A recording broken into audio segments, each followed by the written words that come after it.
everybody. Welcome back to the E3 podcast. I am excited to have my friend Monick Halm on today. Thanks for coming on. She is awesome. She is the founder of the Real Estate Goddess podcast and course, right? You have other offerings with that too? Real Estate Investor Goddesses. Yeah, Yes. We have a podcast and community and education. Awesome. What I love about you is that you also are an advocate for female real estate investors. And I love your mission to help 1 million women get into real estate and become successful with that, achieving financial freedom through real estate. So I think that's super, super cool. I know you've done a lot of cool things with that. She's also an investor, syndicator, and owns over 1,300 rental doors over 7 states with other investors, and a best-selling author, and a mom to 3 kids. So, damn, that's amazing. Thank you. It's busy, but it's good.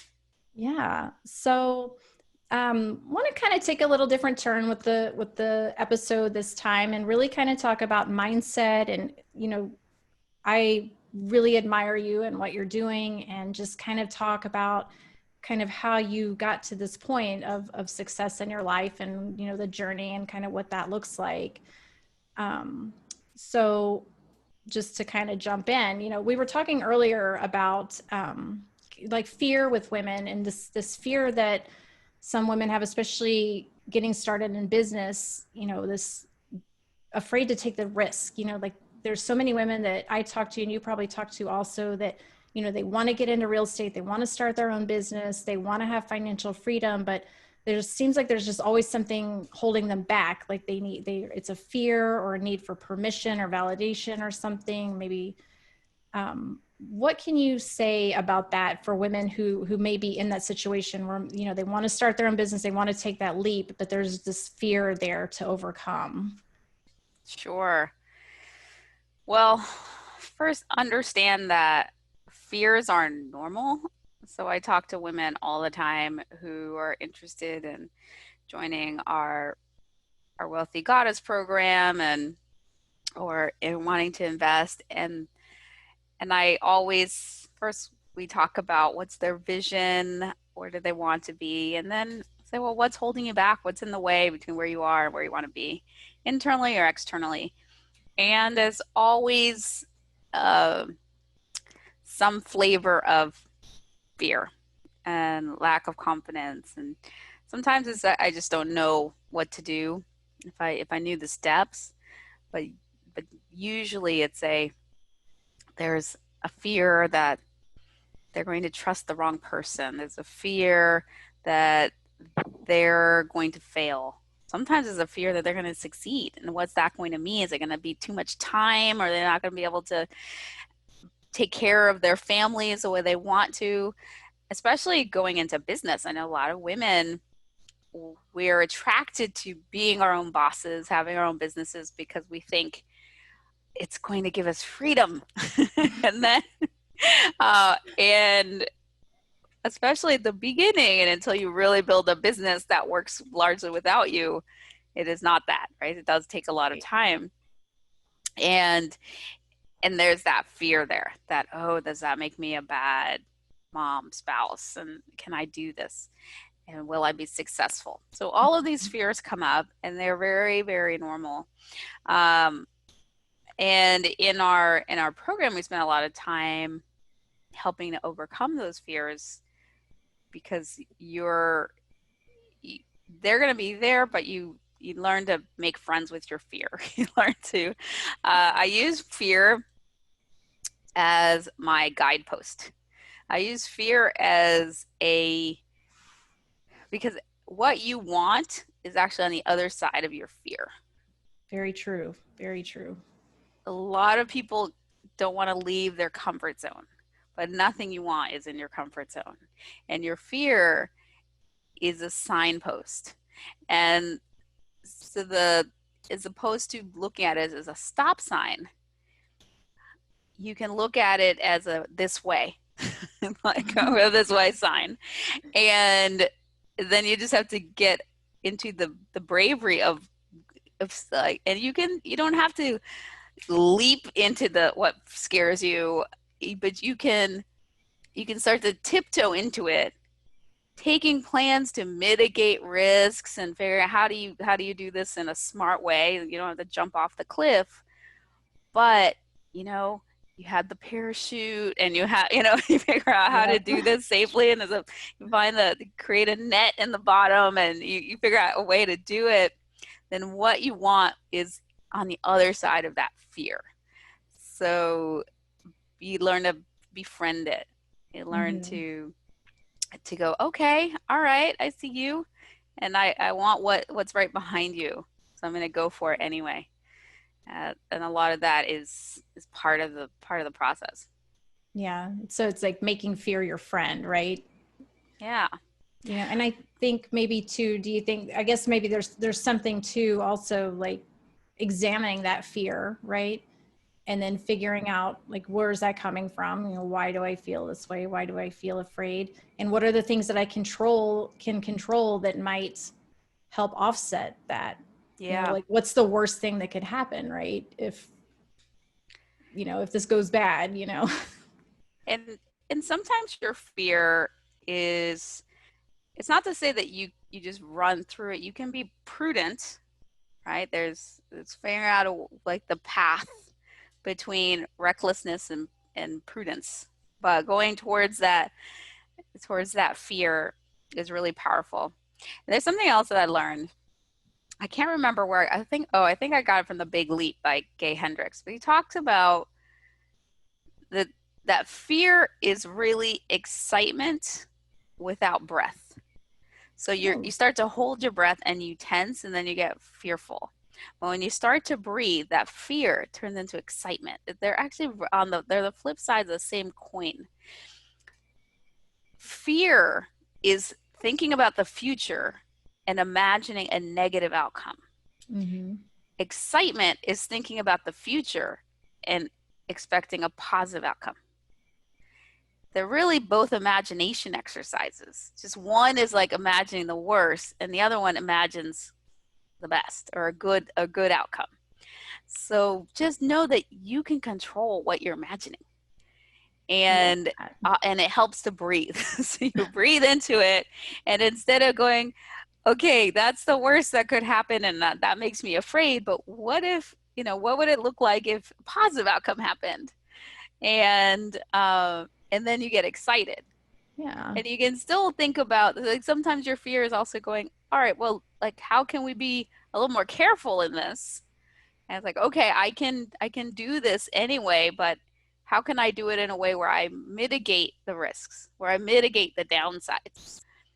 And that might, you might have to think about, all right, well, I still want to do this business, but I do want to have more enough time for my family and the things that are important to me. So how do I do this in a way where I still get to go for the business and I mitigate the downtime? You know, do I have to have a partner with me? Do I have to hire somebody that can help take off some of the tasks, the really time consuming tasks off my plate? How Mm-hmm. can I do this in a way where that very real concern of having time for the things that are most important is still met? I Yeah. like that. I like that. Because I just, you know, that's something that comes up, I feel like a lot, you know, it's like the paralyzed feeling, you know, the fear. It's just like all the things hit you at once, you know, and it becomes very overwhelming, especially when you're getting started, you know, because it's like, what do I do Yeah. first? And, you know, like this isn't working and maybe you're not giving enough time. And like, there's so much frustration when you're getting started trying to do something because, you know, you did the thing where you imagine like the big, great goal and the Mm-hmm. visualization, you know, of how this is going to look for you later on. Then you get into it and it's like, this is not what I thought it was going to be. This is way more work, you know? And then it's like, now I'm scared because I put all this time into it. And what if I fail, like you said, or even, yeah, like what if you succeed? And I think that's an interesting point to bring up too. And I had read something about this not too long ago where, you know, asking yourself that question, like, are you afraid to fail? Like, what drives you? Is it the fear of failure or is it the fear of success? And I thought that Yeah. was kind of an interesting way of looking at that, I guess, you know, just to figure out where your own head is before you even get started down that road. Yeah, some people can have both at the same time, right? Yeah. They're like, what will it mean if I fail? And what if I mean if I succeed? And that's why they stay stuck in the middle because Yeah. they're like, oh, if I'm too successful, maybe I'll lose my friends or people will just like me because I have money or, all of the crazy Yeah. things that we think that is limiting beliefs. But you don't want to fail either. And then you stay paralyzed. So Right. it So you end helps up to doing have nothing, right? it helps to have a guide and a coach and somebody who's successfully done what you're trying to do, who can show you a way. It doesn't mean that your way will be exactly like theirs, but they can be way showers, and they can and proof that you too can succeed. But I think it's crucial to have mentors and coaches to help you, and also to I help you get agree. out of your head and get out of your paralysis. Um, when you're doing that, people who can help do a spotlight on your limiting beliefs, and sometimes we're so it's so unconscious for us. We don't Hmm. even know what's there that's blocking us. We just and then we or we'll take half-hearted actions. We think we're doing work, but we're the Hmm. busy work, and it's not moving the ball forward. Right. So we're doing the wrong things. Um, and we think, oh, we're so busy, we must be doing something, but being busy is not the same as being effective. Exactly. Yeah. And I like what you said too about having a mentor and a coach. I really think that's a huge thing. I've when I got started, I had a mentor too, and that really helped get things going.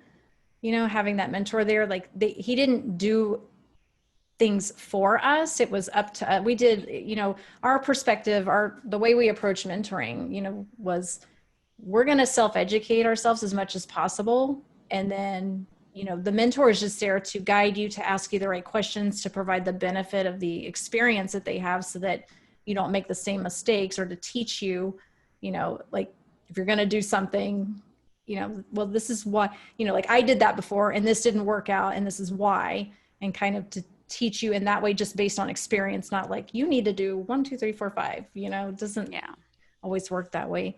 So have you had a coach or a mentor to help you as you've grown your business? always. Always. Always. I always have coaches. And I have different I have a marketing coach, I have a real estate coach, I have different coaches for different aspects. And then I invest a lot in coaching and education, professional development, personal development, because I have a big mission, as you said, to help 1 million women create financial freedom through real estate investing. And I know that I cannot get there by being the same person I am right now. I Mm-hmm. have to be that person that can have that level of impact. So I invest in continuing up leveling how I show up and how I'm able to be. That also helps me be able to help my community of goddesses, because whatever I learn, I think, okay, how can I teach this to them? Because I want them to, I'm obsessed with the success of the women in my I'm like obsessed with their success.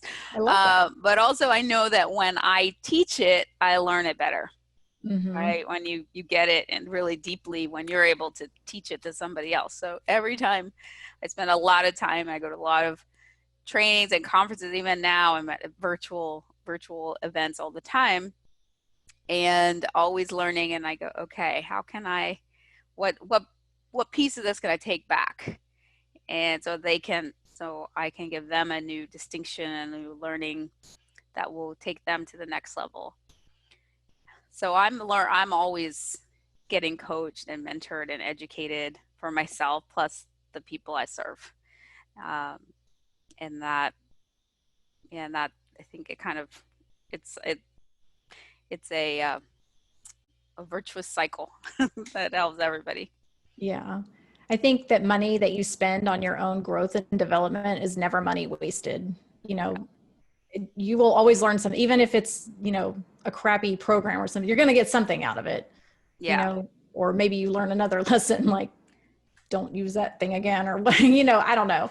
There's just so much, you know, I feel like, especially as entrepreneurs, like it's important to be a lifelong learner, you know, instead of, I saw this like really cool post on Facebook, I think the other day, and it was talking about like society things and entrepreneur mindset. And one of the things was, you know, society says go to college, get a degree, and like that's where the learning it all ends there for a lot of people. Yeah. You know, and if you're going to be an entrepreneur, you can't ever stop learning. There's always something new to learn. And I think that's actually one of my favorite things about, you know, having my own business and everything, is being able to talk to different people and learn from them and learn new things. And even though I've been investing for 17 years, like things come up, right? Like I'm sure you experience this too all the time. That's like, man, that hasn't happened. Like one, it hasn't happened in a really long time, so I don't remember that, but I need to from now on. Or, wow, that situation has never come up in all the years I've been doing this. I need to learn more about that. You know, Yeah. there's always something there. Jim Rohn says a Oh yeah, formal education will make you a living. Self-education will make you a fortune. So definitely, and Warren Buffett says the more you learn, the more you'll earn. So don't never stop learning. yes, Always continue to invest in educating yourself. There's all you can. You're right. Even if you go and you get one little distinction and you actually implement it, it can be game changing for your it business. really can. And the Yeah. things that you think are small things, a lot of times actually are, you know, it's sometimes it's like, man, why didn't I think of that? You know, it'll just be like a little nugget that you get, and that you're right, it'll just change everything for you. Yeah, little thing can shift the trajectory. And it seems like little, but imagine you're hitting a golf ball and it could be a millimeter over.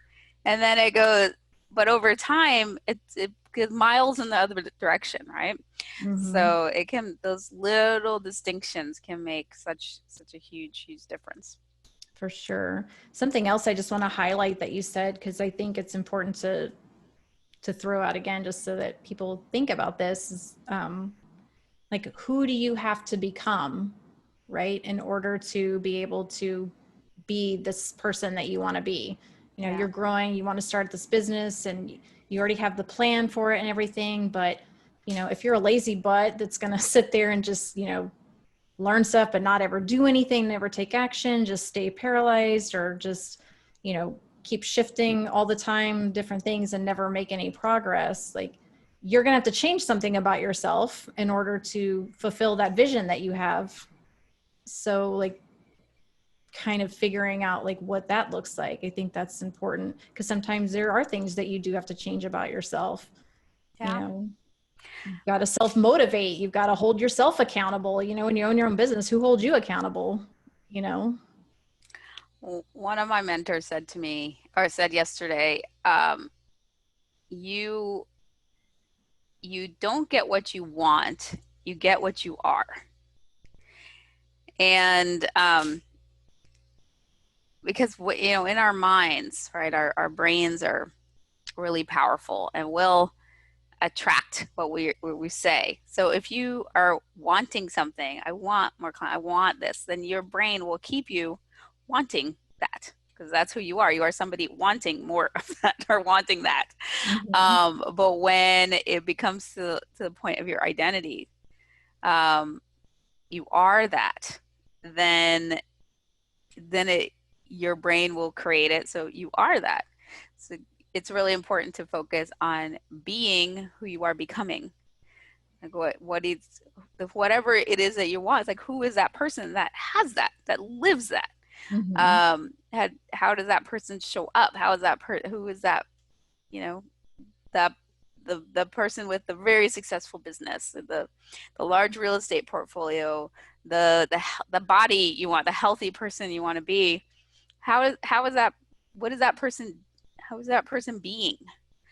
And then you have to start being that person. You show up as that person, and then what the outside changes to reflect who you are on the inside. And that when I learned that really shifted everything for me. It was a big, it was one of those. little things that are enormous. Right? Mm-hmm. That was one of those little shifts that was enormous. So I stopped focusing on the doing, so much on the doing, what I was doing, and more on who I was being. And from that place, what I was doing was way more effective, and I was, I was calling in the right experiences and people, and shifting, and then my outside shifted to reflect who I was being on the inside. I love that. And that's a good reminder because I feel like, I've read that and I know it. And it's like we talked about earlier, the things that you're supposed to do. And sometimes we forget because we take in so much of this stuff. But Yeah. I'm going to make a note of that for myself because I feel like sometimes I fall off of that wagon a little bit and get a little lost too. So, and I think we all do, there's so much stress and everything, especially right now. I feel like it's kind Yeah. of crazy. It's easy to get sucked into that overwhelm maybe a little bit. Mm-hmm. For So, sure. um, going There, back to business, like, what do you feel like maybe were some challenges that you faced early on when you were first getting started in your business that you kind of dealt with and overcame that maybe you can share a little bit about? sure.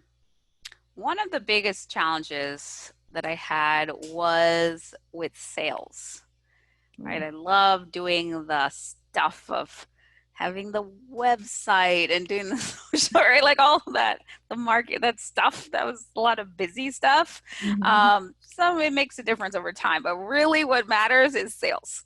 Yep. Like having somebody that will pay you for what you do. And you don't have a business until you have sales. Yep. And I had this limiting belief about sales being icky, right? And it's like, who wants to be a sale? Like, you think sales, you think of that used car salesman that's trying to get you to buy something you don't need, you don't want, that's going to fall apart on you the second you leave. Like, it's like a blah. I don't want to do that, right? Like, Yep. I don't want people to I don't want to give people something they don't want or need, and that feels icky. Yep. And so I had that association with sales, and which was very limiting, right? Because if you have no sales, you have no business. You have a very expensive hobby, Mhm. and time consuming hobby. Right. I'm great at lead gen, but I can't make any sales. Yeah, or it's like I didn't even want. It's like, oh, I don't want to talk to anybody, right? Like, it Me. just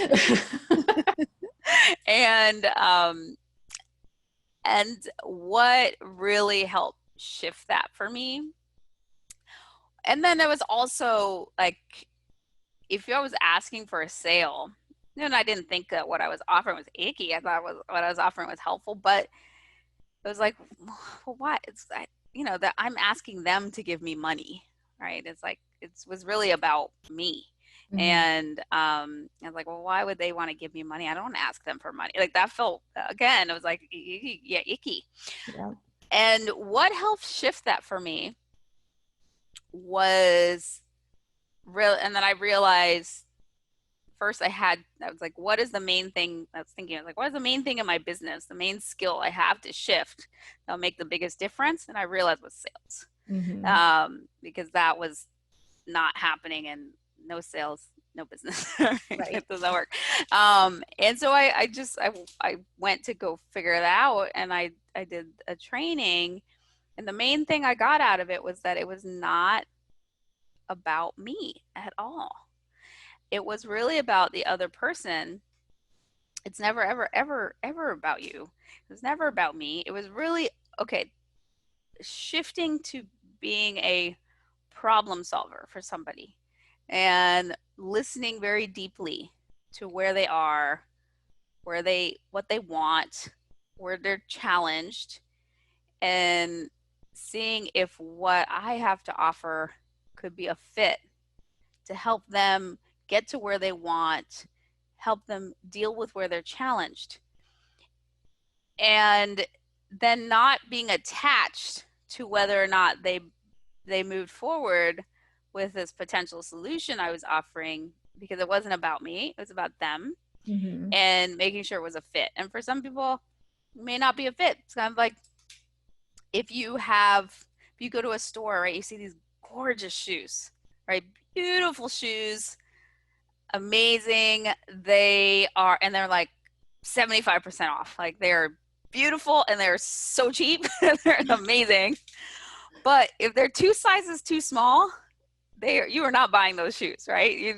They're not a fit. You don't get the shoes, no matter how cheap. I mean, they could be like, we're giving them to you for $5. You're like, I still will be too small, so I'm not going to take them. But thank you. They are. I wish, you know, I wish my feet were that small, but it's not. So it's like, if it's not a fit, it's not a fit. And then it isn't. And knowing that if somebody is not a fit for what you offer, it's not that they're rejecting you. It's not that they don't like you. It's just that for them, it might not be a fit, timing wise, Mm-hmm. whatever, budget wise. But making it about like, what is it for them that would help? And so when I have conversations, sales conversations, and people apply to be in my program, and I'll get on the phone with them, and I'm really really listening to see if it's a fit for them and the ways that I could help them or not. And sometimes that's not a fit. And I see that it's not going to be a fit. And if they're in a place where it's like they are so busy, they have no time at all whatsoever to put into it. I was talking to this really wonderful woman. She was about to be deployed. She's in the armed services.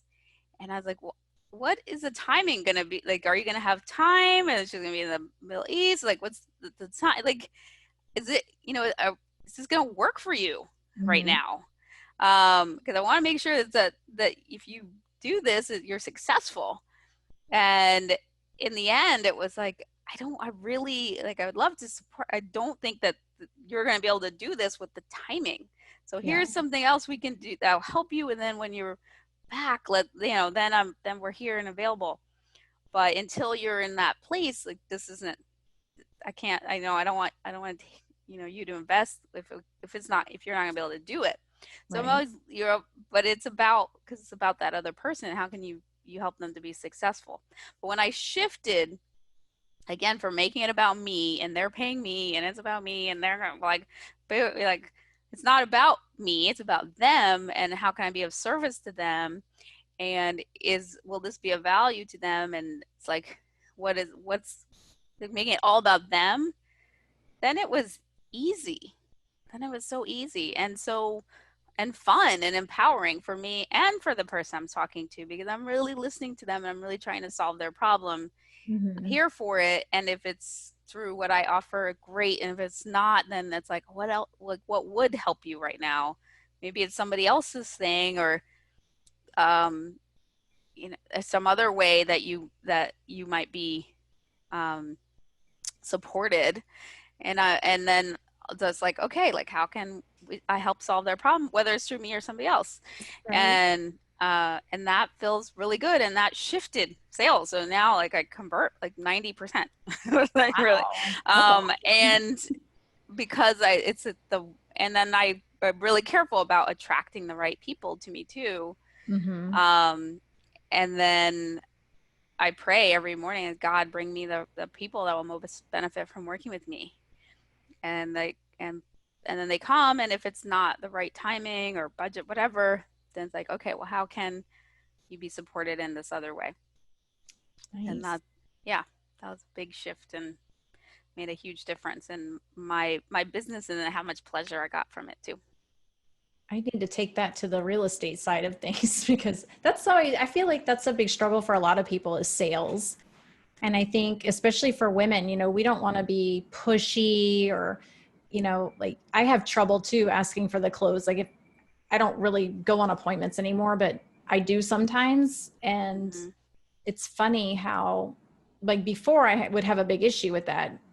And now because I don't have to do it. I just do it sometimes because I want to and just to, see if I can do it. And so when you're not vested in the end result so much, it's a little bit easier, I think, sometimes to just, like you said, like, how can I be of service? And if it works, it works. And if it doesn't, it's fine. We'll follow up with you. Things might Yeah. change down the road or something.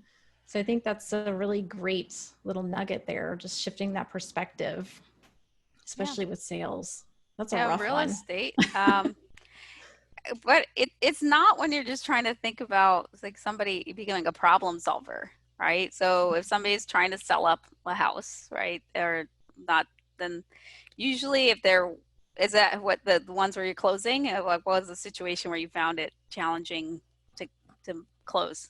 I think it was just like because I was not comfortable doing it myself. And so Well, what were you trying to close? What was it you were trying to just get trying them to to get a do? house under contract, Okay, so you overcoming their wanted objections and all that stuff. you So wanted to buy their house? yeah, Okay. yeah, So the how I would do that is go why do they want to sell? I really learning. So somebody asked me if you're in a negotiation, what's the most important thing? And it's like the most important thing is knowing what the other person is interested in. mm-hmm. You know, Motivation. what's their other like what are their interests in this?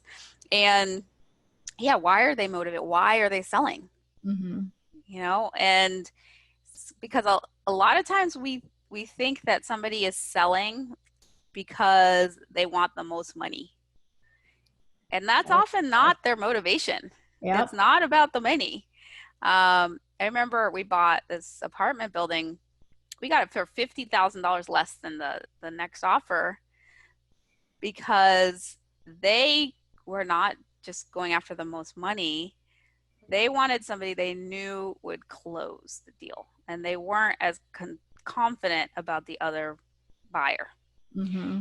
And they felt much more confident about us and the ability to say, you know, close it in the timing that we said we would do it and we would be able to get it done. So sometimes it's certainty that somebody wants. Mm-hmm. Sometimes they want you to be able to go slower, right? They may need to stay in there for a few extra months, and if you're willing to be flexible with the timing, then they'll go with you. Sometimes they want to do seller financing, right? They want to be able to continue to cash flow off the property and not have as a tax the tax benefit of selling all at once. You know, so you get really curious about what they're doing and why, and then you figure out, okay, so they want to sell because of this, and this is their situation, and this is all right. How could I help them meet their goals while also meeting mine? Yep. And then you just sort of get curious and you go, well, what if we did it this way?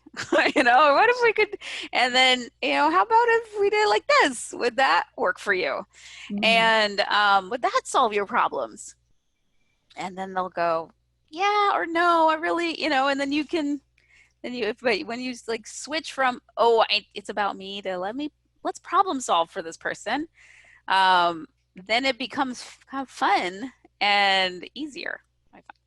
Yeah, I think having all those options too, like the different value adds and really just digging into what the real thing is, because you're right, it isn't always money. Nope. It's Often it's not. always, I feel like 99% of the time there's always some other thing that's happening. I was just thinking about when you were talking about that deal, and I was thinking about a deal that we had done, and on paper, like when the call came in and you see all the info, it's like, this isn't a deal. Like, but we're going to go on the appointment anyway, because we need the practice or whatever with that person at the time. And so we went, and they ended up selling the house to us, like for less than what they owed, and came and brought money like 30 grand or 35 grand, I think, to the closing table. And it turned out like their biggest motivation was the man had gotten a job out of state, and they didn't have time for the house to sit on the market. They didn't want to rent it out. Like, they were motivated by how quickly we could close, and they didn't care that it actually cost them money to do it. It was more of like solving that problem of, okay, that's done. Even though it cost us a little bit of money, it's done, it's over, we can move on. So I Mm-hmm. think just, yeah, digging into that motivation, shifting that perspective that's a good reminder. Yeah. It's you Um, want to know why somebody is buying or selling, and then from there you can get creative. We had somebody selling a house and they wanted to sell it. They love the house. It was in a historic neighborhood. It didn't have to, it wasn't like a historically designated house, but he really wanted somebody who would renovate it and keep it. This was this beautiful old craftsman. So he wanted somebody who would respect the history of it. Mhm. Um, and we were willing to do that. So we got it for a great deal because, we weren't going to go in and do this flip that would just completely modernize it, take all the character out. Yeah. And for him, for that seller, that was what was important. It wasn't about the price. I mean, he wanted to get money, he didn't want to lose money, but he really wanted somebody who would care about the history. I love So, that. yeah. Maybe because I love old houses, but I that's do a great. too. Yeah. They're so great. So much work though, right? So much work on the old They houses. they can be. They can be. Well, for him, it was more important the outside, which, because the inside had already been modified. But we love the old houses too, so that made sense for us. And it might not have, right? But when we got really curious about why they wanted to sell and what was important to them, then we were able, you can find out a way to make it win-win. Hmm. That's great. Yeah. So, what do you feel like? What's the most important piece of advice that you could give to females entrepreneur? God, why can't I talk? What's the best piece of advice that you can share with other female entrepreneurs who are just getting started with their business? Yeah, that's a good question. What I would tell you is to really get clear about where you want to go. Where do you want your business to go? Start with the end in mind. Like, is this something you're going to want to do forever? And or is it something that you may want to sell in the future? I actually recommend that you set it up, regardless of whether or not you want to do it, but set it up as if you were going to sell it or franchise it in the future. Check out the book E-Myth if you haven't. The That's a E-Myth. great book. Yeah. Awesome. Really, really good. So really think about, how can I make this a business as opposed to being self-employed? So when you're self-employed, you are your boss, but you do all the work. Um, and that is not easy. And people think, oh, it'll be great when I'm self-employed versus having a Mhm. boss. Like, no, now you get all of the work to do. Yep.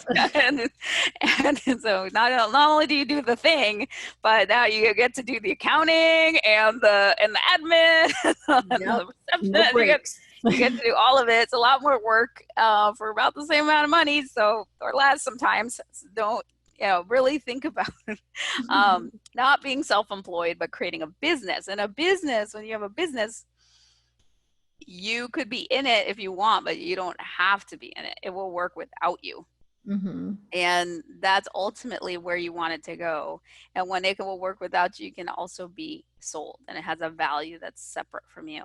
Uh, so I would say really think very clearly at the beginning about structuring your business and really making it be a business as opposed to self-employed, and thinking long term, like how can you do this sustainably, and then within that, thinking about what are the things that you most love to do, you want to do, and the things that you are not very good at doing, Hmm. and and don't enjoy, and as soon as possible get those things off of your plate and onto somebody else's. Sometimes at the beginning, before there's income, we're doing a lot of it, but as soon as you can, get the things you're not good at off your plate, For sure. um, and work with the best people you can. One of my mentors taught me, work with the best. They won't cost you money, they'll make you money. And you bring in people who know what they're doing and they will add value to you into the business, as opposed to you who doesn't know as much what you're doing trying to teach somebody. Sometimes that's the blind leading the blind. So Yeah. um, yeah, that would be the advice that I would give. That's good advice. And that's something that when I'm working with clients too, that's usually one of the first things I have them do. Cause it's like, well, I'm doing all this stuff and I feel very overwhelmed. And it's like, okay, well, let's sit down and go through, like, I want you to write down everything that you're doing. And I remember myself doing this exercise, and sometimes I Yeah. even have to go back and revisit it if I start taking on too much again. But it's like brain dump. Like, I don't care how big or how small it is, what you're doing, every single thing. If you're checking the mail, if you're running errands, if you're buying office supplies, are you buying materials for jobs? Are you running stuff to jobs? Like, you're doing the book, whatever it is, like every Yeah. single, down to the minutest thing. Even if you don't think it's important, write it down, because then you can start to kind of put things together and figure out, where's the next hire? Like, where's the biggest need? Like, you group these things together and it's like, okay, well, I suck at this, so, and I'm Yeah. doing it like all the time. Like, if somebody that's not good at bookkeeping and they're trying to keep the books and stuff, and it's like, okay, well, that has to go. But now you've got a list of all the things that person needs to do for that role also. So it's kind of it's like a nice little task to do, to just kind of dump it all out and then organize and then delegate from that. Yeah. That's really helpful. Yeah.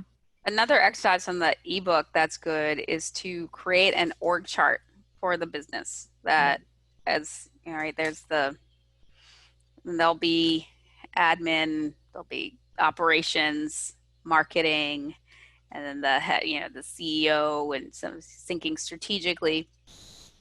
And then you just start filling in. And at first, all the jobs are going to be you. It's going to be like, or if you have a partner, like you'll go, okay, that's not, or if you're alone, you have all the jobs. Yep. And your goal will be to start putting other people in. But also when you're doing that, you might realize that there are certain jobs nobody's doing right now, and Yeah, they need to be done. So it's true. figuring out, okay, I have accounts payable, accounts receivable, right? There's the financial side. Who's doing that?